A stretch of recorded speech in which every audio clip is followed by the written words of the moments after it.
నమస్కారం central minister. నమస్కారం. నా తమ్ముడు గురించి మీకు తెలియదు.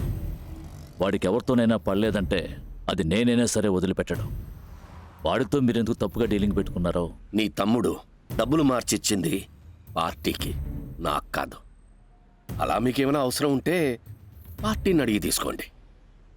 ఇది ఢిల్లీ, గుర్తుంచుకోండి.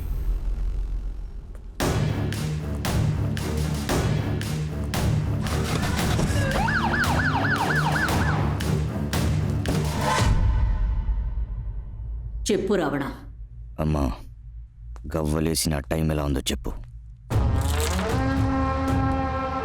నువ్వు ఏం చేయాలన్నా చెయ్యి. ఇప్పుడు నీకు ఓటమే లేదు రావణ, ఓటమే లేదు.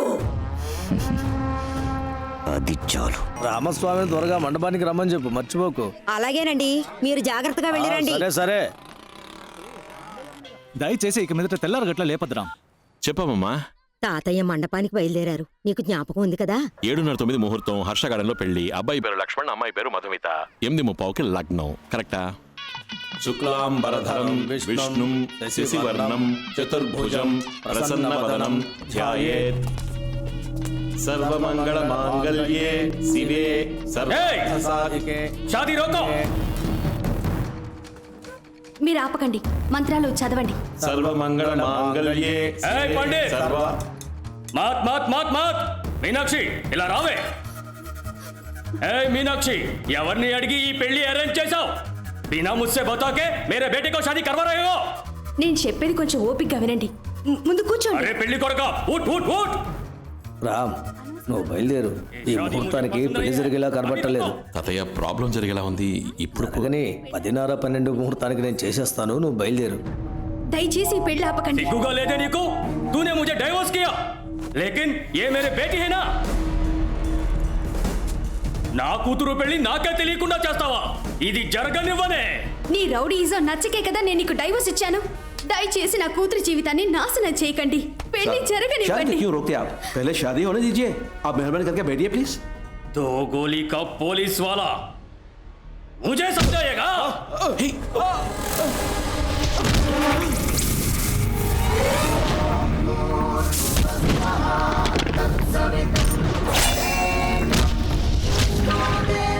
నువ్వు నాకే కదే బిడ్డను కన్నావు, లేదా వేరే ఎవరితోనైనా కన్నావా? చెప్పవే.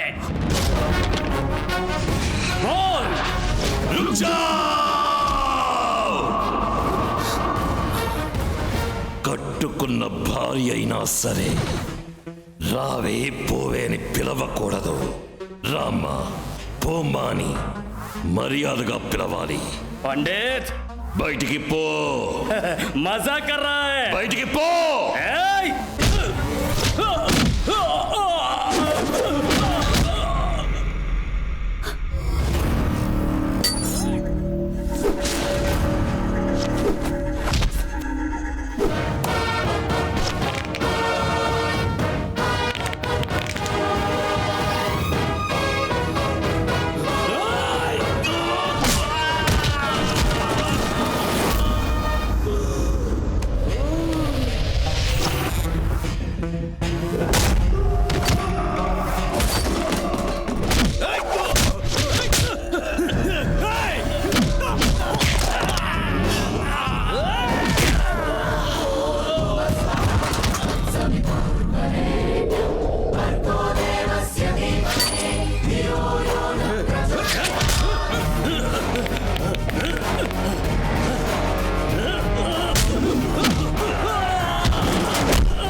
మాంగళ్యం తంతునానేన మమ జీవన హేతున కంఠే భద్నామి సుభగే త్వం జీవ శరదాం సతం.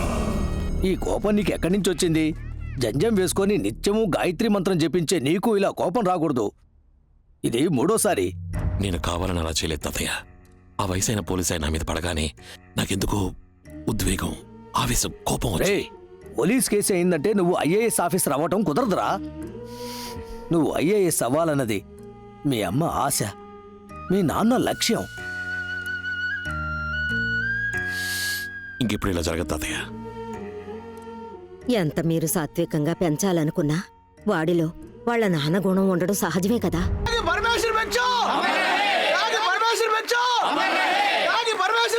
ఈ జిల్లా ప్రజానీకం కోసం త్యాగి పరమేశ్వర భిక్షు గారు చేసిన త్యాగాలు 1, 2 ఎన్నో ఉన్నాయి చెప్పుకుంటూ త్యాగి పరమేశ్వర భిక్షు గారి వారసులు విచ్చేయిచున్నారు.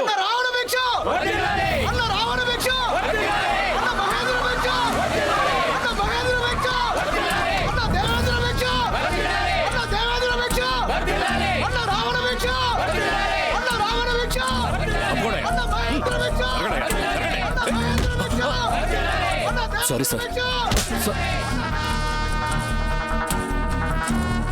తమ్ముడు వద్దు, వెళ్ళిపోదాం.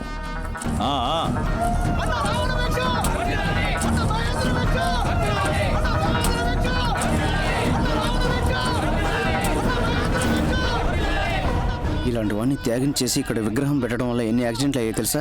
ఇవన్నీ అడగడానికి మన ఊరికి మంచి కలెక్టర్ రావాలయ్యా.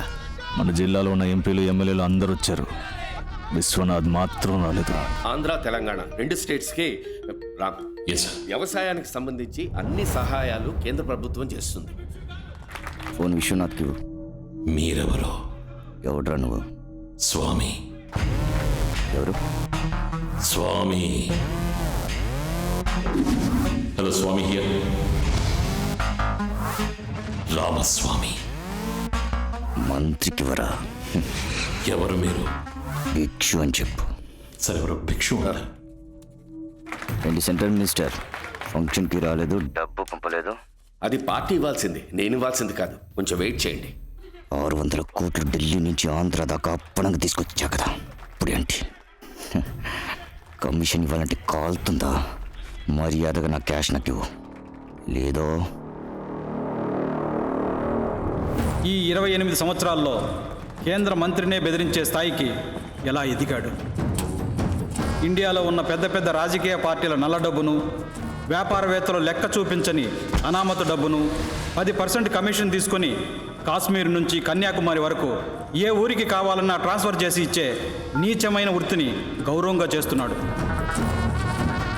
అందుకని చాలామంది రాజకీయ నాయకులకు, వ్యాపారవేత్తలకు ఇతన్ని చూస్తే భయం.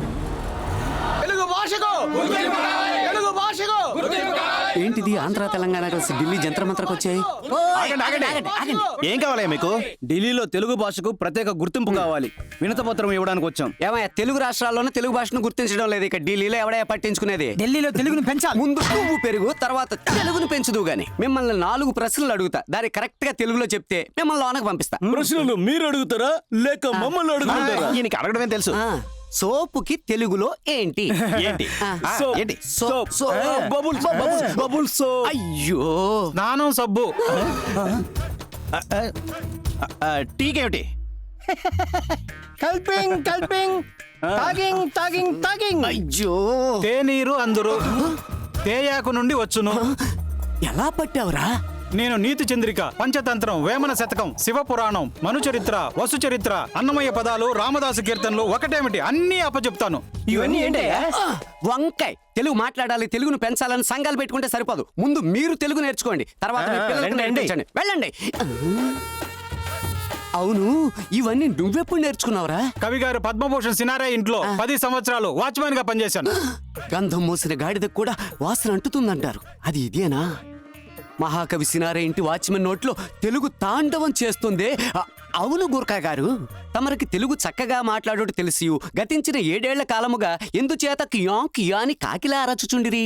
తెలుగు తెలుసని చెప్తే ఇంటి పని చేయమంటారు, కొట్టుకు వెళ్ళమని చెప్తారు, కార్లు తుడవమని చెప్తారు. అందుకే క్యా ఇదే తమరి రాజతంత్రమా? ఏది ఏమైనా తమరు తెలుగు మాట్లాడరు. మీ నోట్లో హిందీ మాత్రమే వస్తుంది.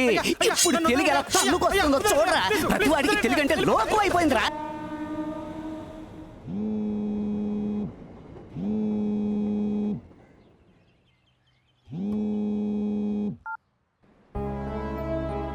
बोलिए आपको क्या पता है?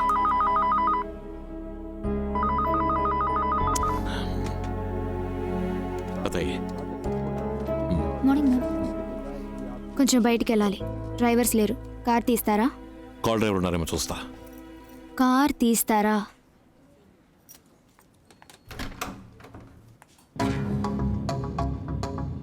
ఎక్కడికి వెళ్ళాలి? ఆగ్రాకి వెళ్ళండి. తాజ్ మహల్కి వెళ్ళాలి.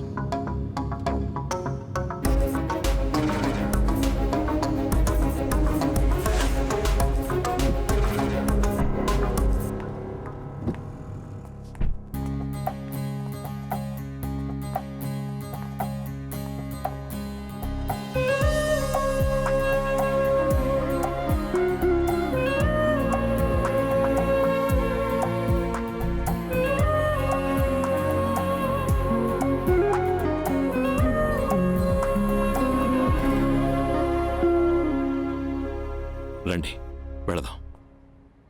నేను రాను. మీరు వెళ్ళండి. ఏమండి మీ ఇంట్లో అడిగితే చెప్పండి. మీ అమ్మాయి నన్ను లవ్ చేశానని చెప్తే నేనే సమాధానం చెప్పలేదు, అందుకని బాధతో తాజ్మహల్లో కనపడకుండా పోయిందని చెప్పండి. ఎందుకు ఇలా మాట్లాడుతున్నారు? అర్థం కానట్టు అవాయిడ్ చేసినా పర్వాలేదు, అర్థం అయ్యేట్టే అవాయిడ్ చేస్తున్నారు. అదే కష్టంగా ఉంది. మీరు అర్థం చేసుకోవాలని ఇలా బిహేవ్ చేస్తున్నా.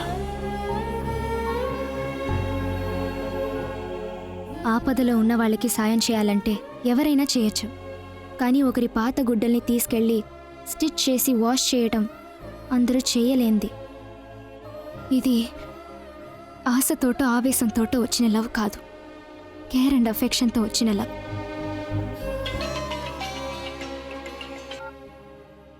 హే రామ్, రిజల్ట్ వచ్చింది. మన మొత్తం గ్యాంగ్ పాస్ అయిపోయింది. వచ్చే వారం అందరూ బయలుదేరి ట్రైనింగ్కి ముసారికి వెళ్ళాలి రామ్. నేను తర్వాత మాట్లాడతాను. పదండి వెళదాం.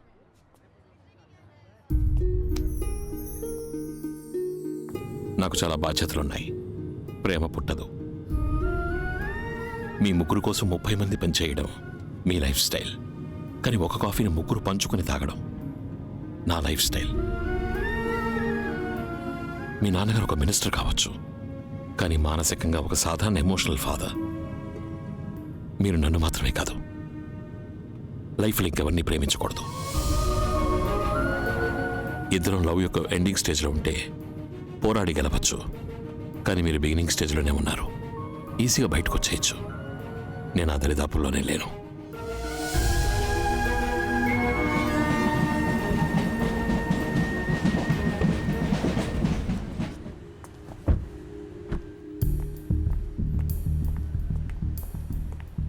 ఎక్కడికి వెళ్ళొస్తున్నావు? షాపింగ్. డ్రైవర్ని ఎందుకు తీసుకెళ్ళలేదు?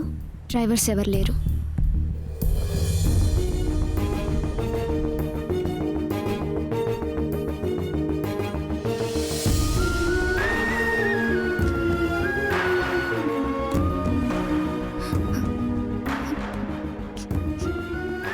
ఏమైంది?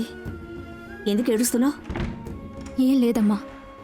నువ్వు ఇక్కడ ఏడుస్తూ కూర్చున్నావు. అతను ఉద్యోగం రాజీనామా చేసి ట్రైనింగ్ అని వెళ్తున్నాడు. ఏం జరుగుతోంది ఇక్కడ?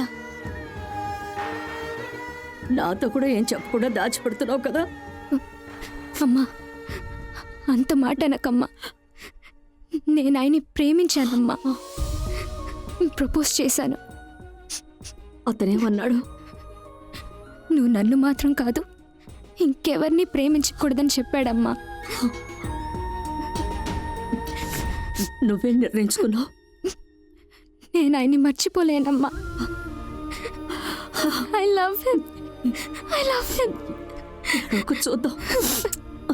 నేనున్నానుగా, ఏడవకు.